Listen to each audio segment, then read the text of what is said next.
Кызматкерге жана иш берүүчүгө профсоюз эмне себептен керек? Менчигинин түрүнө карабастан уюмдарда көз карандысыз профсоюз уюмдары түзүлө алат. Кызматкерге жана иш берүүчүгө профсоюз кандайча пайдалуу боло алат?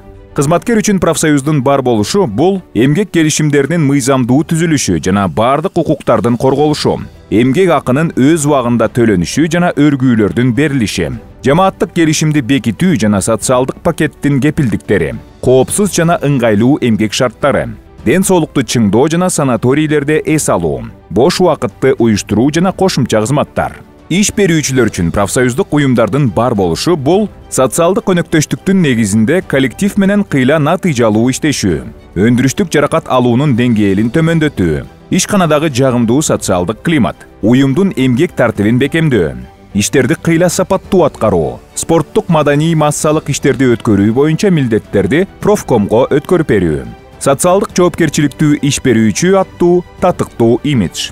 Профсоюздарды түзгүлө.